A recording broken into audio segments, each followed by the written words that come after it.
우리 찬양대 갈보리 찬양을 부르니까 우리를 다 갈보리 언덕으로 지금 인도했습니다. 그렇죠? 사순절 셋째 주일을 맞습니다. 오늘도 거룩한 주일 예배에 참여하신 여러분들께 갈보리 십자가 은혜가 충만하게 임하시기를 축원합니다. 예수님이 잡히시고 고난 당하시는 데는 은삼십의 스승을 판 이 가룟 유다가 있고, 이 뒤에서 이를 매수하고 사주한 대제사장 가야바가 있습니다. 가야바는 진짜 십자가 모든 배후의 원흉입니다. 그런데 우리는 방금 전 사도신경으로 신앙 고백을 하면서 가야바의 이름은 없고 빌라도 이름을 저주했습니다. 빌라도는 당시 유대 지방을 다스리는 로마 총독이었습니다. 로마의 정치 체제를 보면 우선 중앙에 절대자인 신입니다. 로마 황제 가이사가 있고, 그 로마가 점령하여 지배하는 식민지 지역에 13명의 총독으로 맡겨 로마 황제 가이사를 대신해서 다스리게 했습니다. 그중 한 사람이 주후 26년부터 36년까지 약 10년 동안 유대 지방을 다스린 사람이 빌라도입니다. 원래 이 로마 주둔군 사령부는 가이사랴 빌립보에 있습니다. 지난번 성지순례 가셨던 분들은 그 해안가에 그 원형 경기장이 있고 그 말 달리는 경기장이 있는 가이사랴 빌립보가 연상이 될 텐데, 그게 교회 지역이 있어요. 그런데 이번 6월절은 우리나라의 8.15 광복절 같이 유대가 애굽에서 해방된 날을 기념하는 날인데, 이번 6월절에 예루살렘에 큰 폭동이 있다는 정보를 듣고 빌라도와 로마 군이 예루살렘에 지금 와 있다가 빌라도는 예수 사형 언도를 내리는 재판을 맡게 된 것입니다. 빌라도가 재판하는 배경을 알려면 당시의 그 정치 상황을 좀 이해해야 하는데요. 로마가 세계를 지배하는 그 식민지 치하에서는 일단 각 지역마다 그 민족의 왕을 인정해 주었어요. 물론 로마 황제 가이사의 인준하에 왕이 되고 절대 복종을 해야 되며, 그리고 세금을 걷어갔습니다. 그러나 반드시 사면과 사형은, 즉 사람을 죽이고 살리는 일은 로마 황제를 대신해 로마 총독만이 할 수 있는 유일한 권한이었습니다. 그러니까 기소되어서 예수의 재판에 빌라도는 피할 수 없이 지금 재판장이 되어져 있는 것이죠. 앞에서 말씀을 드렸듯이 이 예수의 재판에 대해서 배후에는 가장 중요한 원흉인 이 대제사장 가야바가 있습니다. 가야바에 의해 예수가 붙잡혀 왔고요, 또 가룟 유다가 매수를 당했고요, 또 가야바의 뜰에서 이미 예수는 온갖 부끄러운 일을 다 당했고요, 지금 예수를 빌라도의 관정에 끌어다 세운 사람도 가야바입니다. 그리고 끝까지 빌라도를 물고 늘어져서 결국은 사형 언도를 받아낸 사람도 바로 이 가야바입니다. 어떤 면에서 빌라도는 억울한 사람이기도 합니다. 그러나 어쨌든 빌라도의 명에 의해 사형 언도는 내려졌고, 빌라도의 명에 의해 예수는 십자가의 형을 받아 죽었습니다. 빌라도는 예수가 죄가 없음을 알았고, 그냥 죄 없으니까 당연히 무죄 방면하려고 한 흔적이 보이지만, 또 대제사장 가야바가 회중들의 관심이 다 대제사장인 자기에게 있다가 예수 쪽으로 쏠리는 것 때문에 시기하여 예수를 체포했고, 지금 자기가 하는 모든 시나리오도 대제사장이 하려고 하는 일을 알고 있었지만 예수를 석방하지는 못했습니다. 왜 죄 없는 줄 알면서도 석방하지 못하고 죄 없는 예수를 빌라도는 십자가에 못 박아 죽게 했는가? 좀 미신적인 얘기입니다만 빌라도 부인의 꿈 이야기가 복음서에 나옵니다. 빌라도 부인이 꿈을 꿨는데 꿈자리가 안 좋았다는 거예요. 그래 조용히 사람을 보내 관정에 앉아있는 자기 남편 총독 빌라도에게 내가 어제 꿈에서 저 사람 일로, 즉 예수 일로 아주 심란했으니 저 사람 재판에 당신 관여하지 않았으면 좋겠다 그랬다는 거예요. 근데 결국 빌라도는 부인의 꿈 얘기를 듣지 아니하고 예수 사형 언도를 내렸고 천추의 한이 되는 그런 일을 하고야 말았습니다. 성경엔 빌라도의 부인이 꿈꾸고 사람 보낸 이야기까지 있고 그 꿈자리 내용에 대해서는 기록되어 있지 않습니다만 역사에 말하기 좋은 사람들이 그런 말들을 합니다. 과연 빌라도의 부인은 어떤 꿈을 꿨길래 현직 출근하여 관정에 앉아있는 남편에게 사람을 보내 사주를 했었는가? 그 꿈이 그렇대요. 무궁한 세월이 흘러가고 수천 수만의 사람이 자기 남편을 저주하는 그런 꿈을 꾸었으니 저 사람 일에 관여하지 말라 그랬다는 거예요.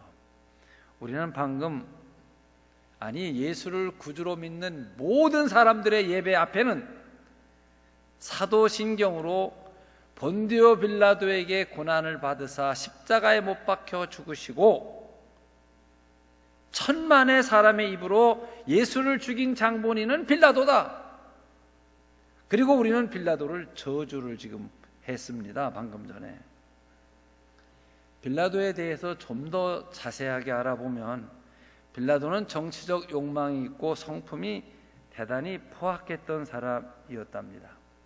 당시에 팔레스타인 지역을 통치했던 어떤 총독도 감히 할 수 없는 강압적인 일을 이 빌라도는 해냈다는 것이죠. 이 정치라는 게 일본이 조선을 무력으로 이제 식민지하지 않습니까? 첫 번째가 조선의 팔다리를 끊는 일이에요. 그게 을사보호조약입니다. 한 국가의 대외적인 어떤 일도 하지 못하게 외교권을 빼앗은 게 을사조약이고요. 그 다음 1910년도에 합병을 해버려. 이게 한일 합병이죠.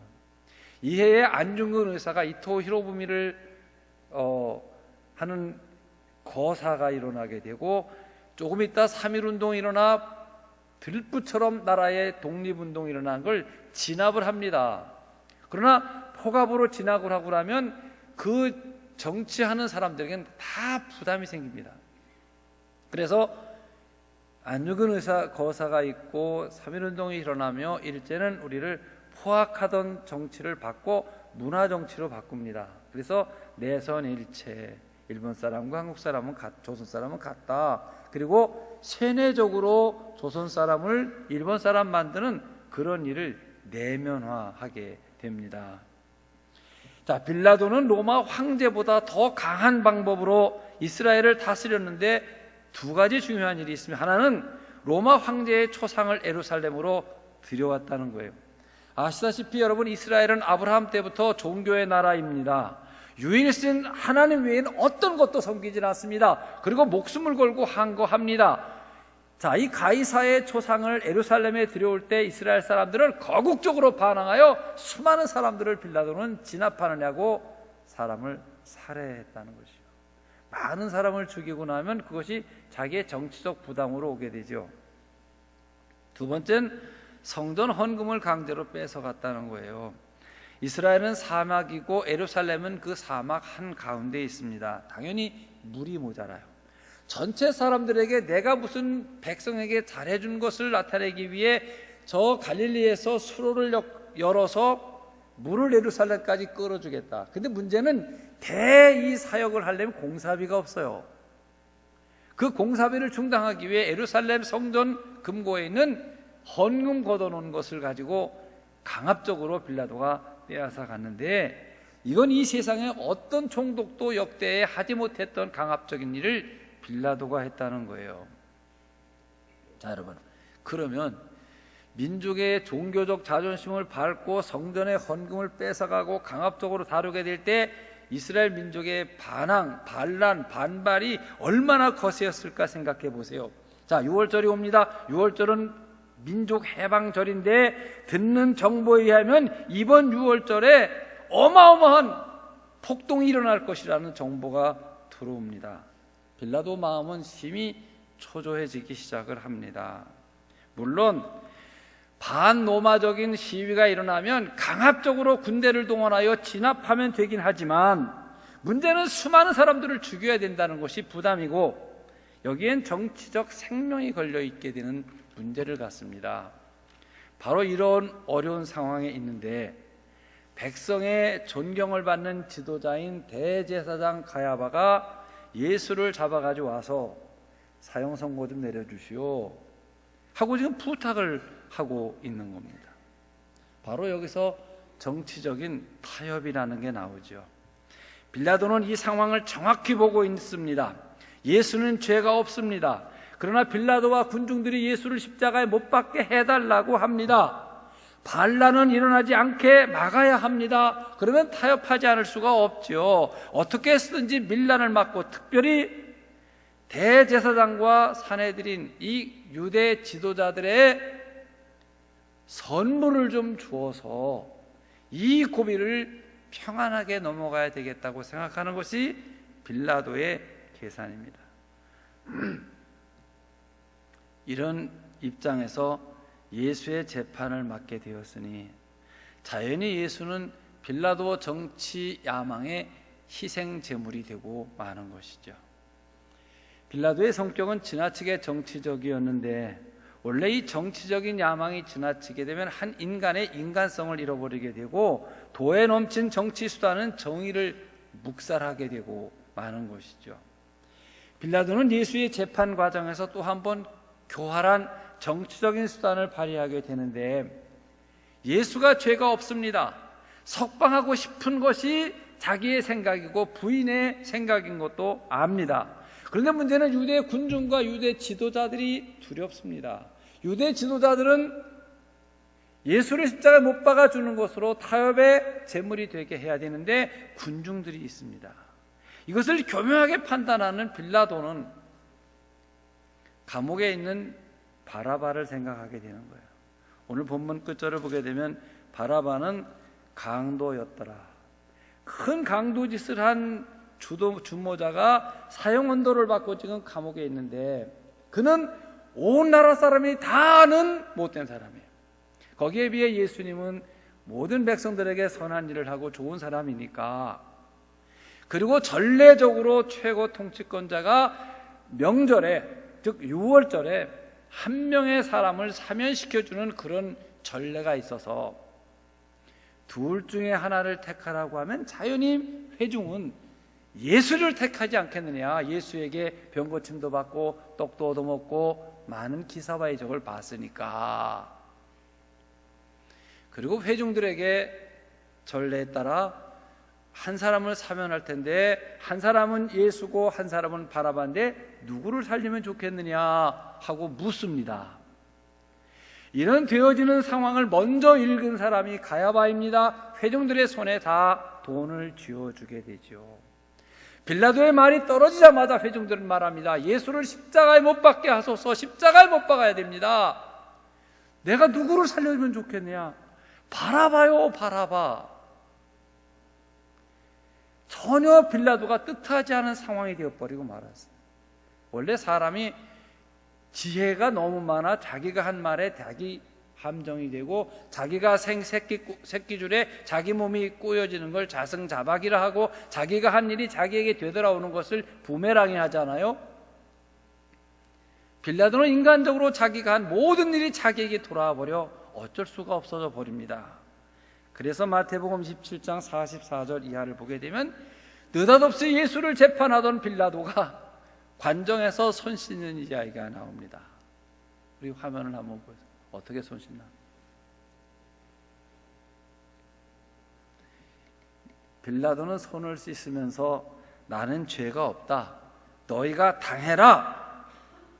자, 여러분, 지금 저게 그 나라 풍습 의복을 입고 손을 물을 따라주는 대야에 손을 씻는 모습이고, 보이지 않지만 저 앞에는 온 회중과 유대 지도자들이 다 서 있는 데서 나는 깨끗하다, 나는 예수 죽인 일에 대해서 아무 관계가 없고 다 너희들 때문이다 하고 온 뜻으로 지금 빌라도는 손을 씻고 있습니다만, 여러분, 이것이 얼마나 어리석습니까? 그 후 2000년 동안 수많은 사람들은 예수를 십자가에 못 박은 장본인은 빌라도다, 예배 때마다 우리는 지금 저 손 씻는 빌라도를 저주를 하고 있습니다. 두 번째는 빌라도가 끝까지 예수의 죄명으로 내세운 것이 유대인의 왕, 이런 말입니다. 마가복음 15장 2절도 예수를 만난 빌라도는 제일 먼저 물은 질문이 네가 유대인의 왕이냐? 라고 묻습니다. 그리고 회중들을 향해서도 너희는 내가 유대인의 왕이라고 하는 예수를 놓아주기를 원하느냐? 라고 묻습니다. 군중들이 계속해 예수를 죽이자고 요구를 하니까 너희가 유대인의 왕이라고 하는 이 예수를 내가 어떻게 하면 좋겠냐? 라고 말합니다. 우리 십자가 죄패를 한번 좀 보여주시죠. 명패를. 요한복음 19장 10절을 보게 되면 죄수를 사형시킬 때에는 그 위에 죄명을 쓰게 되어 있어요. 그리고 그 사람의 직함이나 이름을 쓰게 되어져 있는데, 저 명패는 밑에 예수가 매달려서 이렇게 있고요, 그 위에 있는 명패를 확대한 것인데 맨 위에 쓴 것이 히브리어입니다. 이스라엘 사람들의 언어, 고유의 말로 유대인의 왕 예수, 이런 말이 되고, 그 아래 작은 글씨를 쓴 것이 헬라어예요. 헬라어는 우리가 마치 일제시대 때 일본말이 국어가 되듯이 당시에 그 근방 사람들이 보통 일반적으로 쓰는 말이 헬라어요. 그래서 헬라어로 썼고, 밑에는 라틴어는 법정 용어입니다. 모든 공문서와 법원의 판결문 같은 법적 서류들이 라틴어로 되어져 있는데, 라틴어와 헬라어와 히브리어로, 그리고 우리말로 번역을 하느냐고 또 한국말까지 지금 써놨습니다. 이 중요한 얘기인데, 빌라도는 예수를 죽이는 명패에 유대인의 왕 예수라고 썼어요. 그랬더니 회중과 제사장들이 그 앞에다 자칭이라는 말을 써주시오, 이렇게 요구를 하는 거예요. 그 빌라도 입장에서는 자칭 유대인의 왕, 로마 황제 가이사의 인준을 받고 지금 왕 노릇하는 사람이 헤롯이 엄연히 있습니다. 그런데 자기가 왕이라고 했다면 그는 자칭 유대인의 왕인데 그는 정치범이 되는 거예요. 그런데 빌라도 입장에서는 자칭 유대인의 왕을 죽이면, 여러분 생각해요. 지금 청와대에 문재인 대통령이 계신데 제가 대통령이라고 돌아다니면 사람들이 저보고 뭐라고 그러겠어요? 이렇게 됐다고 그러시겠죠. 그처럼 자칭 유대인의 왕을 죽인다면 빌라도는 정신질환자를 죽인 게 돼버려요. 그러면 정신질환자를 사형언도 내고 판결 내 죽이는 사람은 자기도 정신병자가 되는 거예요. 그러니까 빌라도 입장에선 반드시 유대인의 왕을 죽여야만 해요. 그는 왕이 있는데 또 왕도사는 반역자이기 때문이죠. 동시에 유대인은 자칭자를 빼고 유대인의 왕 예수를 죽이면 자기의 메시아를 죽이는 것이 되는 어마어마한 죄를 짓는 것이 되는 겁니다. 중요한 것은 이 십자가의 예수를 죽이는 어간에 있는 모든 사람들이 자기가 살기 위해 예수를 죽인다는 거예요. 빌라도, 내가 정치적으로 살기 위해 예수를 죽여요. 가야바, 내가 종교적인 지도자로 살기 위해 예수를 죽여요. 회중들 돈을 받고 예수를 죽인 일에 참여해요. 가룟 유다, 내가 이익을 얻기 위해서 예수를 죽여요. 자기 신변의 불안을 느끼기 때문에 베드로는 예수를 모른다고 해버렸어요. 다 그것도 예수를 죽이는 것과 똑같아요. 역사의 현장에 교회 밖이서건 교회 안에서건 여러분이나 저를 포함하여 우리 모두는 내가 살기 위해 예수를 죽이는 사람들. 깊이 생각해 보세요. 우리의 삶의 형편과 처지 어느 곳에서든지 내가 살기 위해서 예수는 없어야 되고 부인해야 되고 죽이는 일이 된다는 사실을 꼭 기억을 하십시오. 빌라도의 우유부단과 정치적 계략 모두 자기가 살기 위해서 한 일인 것처럼, 예수를 십자가에 못 박은 모든 사람들이 다 자기가 살기 위해 한 일들입니다. 그러면 예수님 입장에서는 왜 고난당하고 십자가에 죽으셔야만 했습니까? 이것은 능동적이고 스스로 선택하여 하신 고난인 것입니다. 십자가에 담긴 뜻이 무엇이며 이 십자가를 지고 난 뒤의 결과가 어떤 뜻인지를 알고 스스로 선택한 능동적인 고난인 것입니다. 사랑하는 성도 여러분, 예수님은 빌라도의 판결에 의해서 죽을 수밖에 없는 나약한 존재입니까? 예수님은 이적의 분이었습니다. 장님의 눈을 뜨게 했고 풍랑을 잔잔케 하셨으며 풍랑이는 바다를 걸으셨고 보리떡 5개와 물고기 2마리로 5,000명을 먹이시고 12광주를 남게 하셨고 죽은 사람을 살리게 하셨습니다. 도대체 그러한 능력을 가지신 분이 어처구니 없게도 이런 죄인들의 계략에 의해서 죽음을 당하실 분밖에 안 되느냐는 질문입니다. 겟세마네 동산에서 기도하고 내려오실 때 이 요한복음 쪽을, 마태복음 26장 53절 이하를 보면 예수님이 이런 말씀을 하세요. 내가 아버지께 구하여 지금 12군단이 더 되는 천사를 보내시게 할 수 없는 줄 아느냐? 내가 만일 그렇게 하면 어떤 일이 이런 일이 있으리라 한 성경이 어떻게 이루어지겠느냐? 즉 내가 이렇게 이 길을 가야 된다고 말씀을 하십니다. 내가 지금 당장이라도 할 수만 있으면 로마 군인 전체를 전멸시킬 수 있는 그런 힘이 있지만 그렇게 하면 하나님의 뜻이 이루어지지 않는다. 내가 이렇게 십자가의 길을 가야 한다고 말씀을 하십니다. 즉 억울하거나 불가피하거나 힘이 없거나 피동적으로 어쩔 수 없이 진 십자가가 아니라는 것입니다. 자원하셔서 스스로 이 고난을 받으신 것이라는 말씀입니다. 예수님께서 겟세마네 동산에서 기도하러 올라가셔서 제자들에게 너희가 나를 위해 기도 좀 해달라 이런 부탁을 하죠. 내 마음이 심히 고민되어 죽게 되었으니 너희가 나를 위해 기도하라. 자, 여러분, 예수님에게 어떤 고민하다 죽을 정도, 예수님이 죽으실 만큼 고민스러운 고민이 내용이 무엇일까? 물론 성경에 써 있지 않고 예수님 말씀하시지 않으셨기 때문에 우리는 알 수가 없지만 전후 문맥을 읽어보면 그 뜻을 알 수가 있습니다. 주님은 마태복음 16장 16절에 유명한 바로 로마 주둔군 사령부 앞에서 가이사랴 빌립보입니다. 주는 그리스도시요 살아계신 하나님의 아들이십니다. 예수 베드로의 고백이 있고 바요나 시몬아 내가 복이 있도다. 이를 알게 하신 이는 내 하늘에 내 혈육이 아니요 하나님께서다.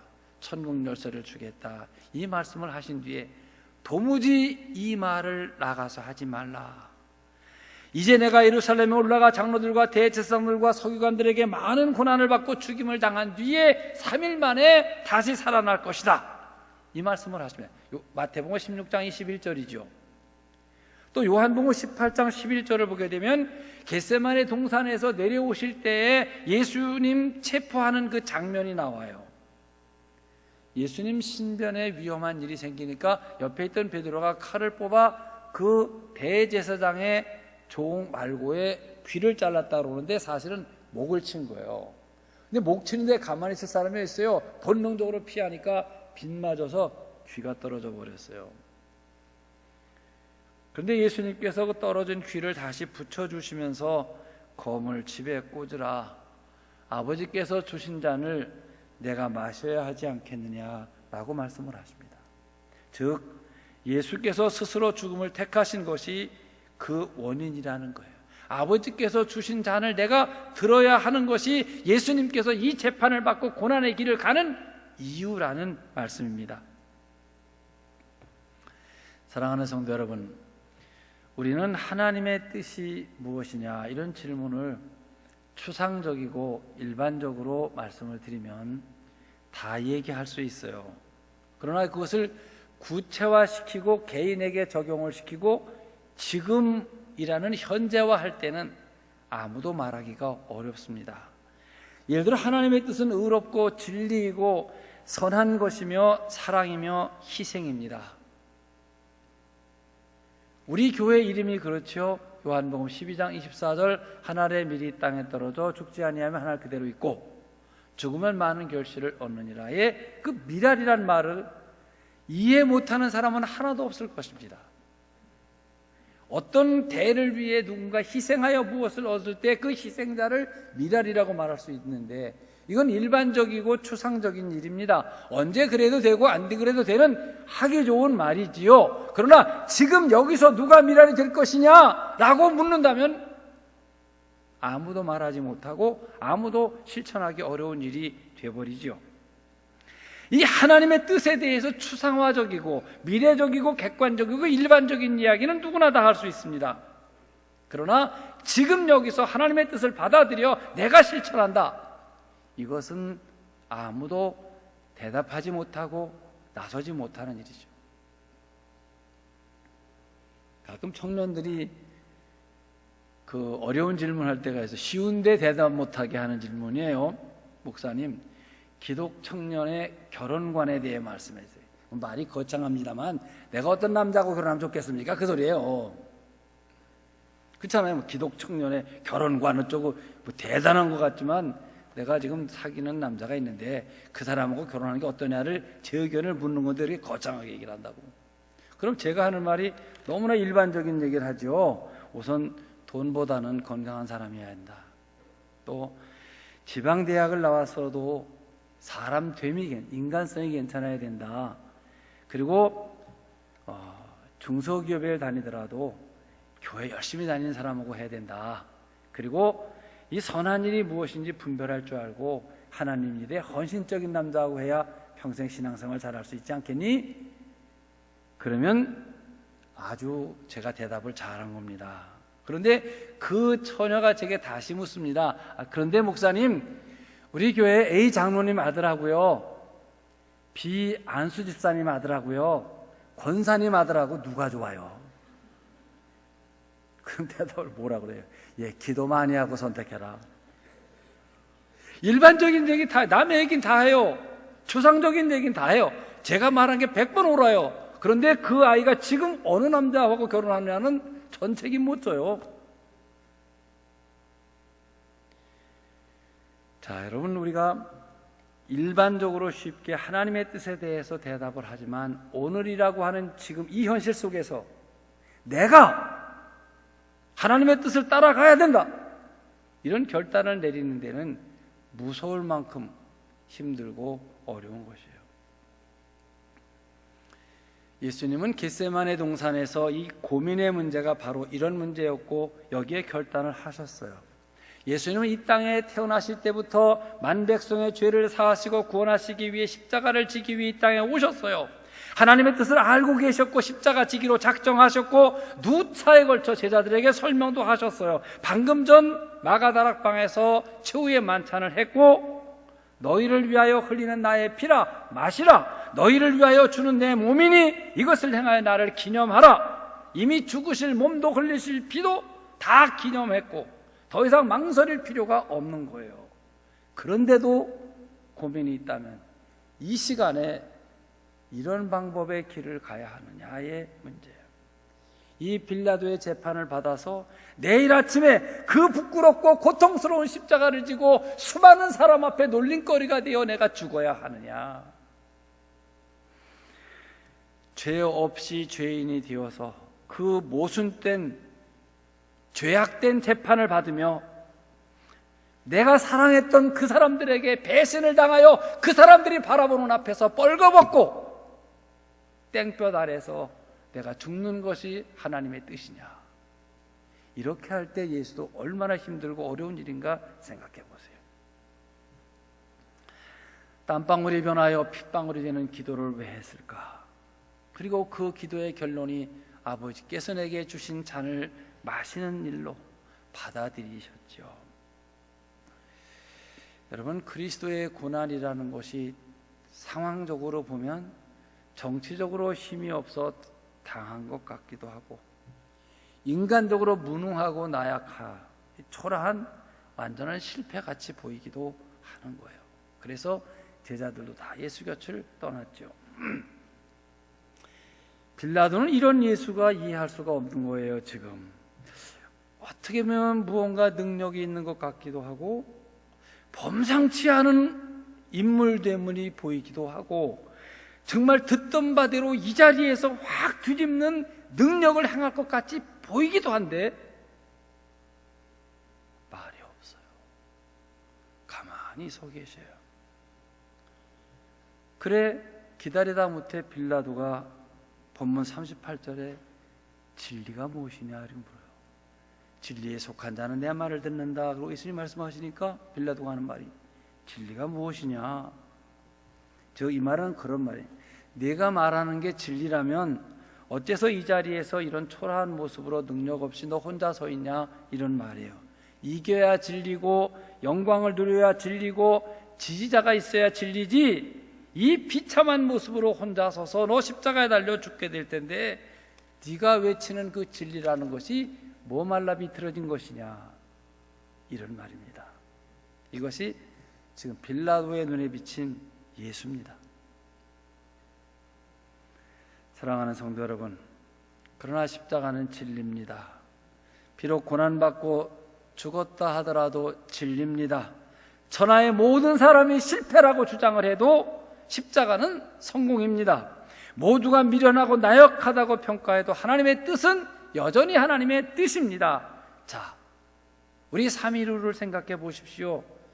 빌라도는 예수를 십자가에 3일 동안 못 박아 3일밖에 붙잡질 못했습니다. 빌라도에게 고난받은 예수는 3일밖에 되질 못한 거죠. 그리고 예수님은 부활하셔서 지금까지 온 세계를 지배하고 계십니다. 그로부터 예수의 십자가의 복음은 로마를 정복합니다. 빌라도의 나라 로마는 신성 로마 제국이 되고 전 세계에 복음을 전하는 선교의 기지가 됩니다.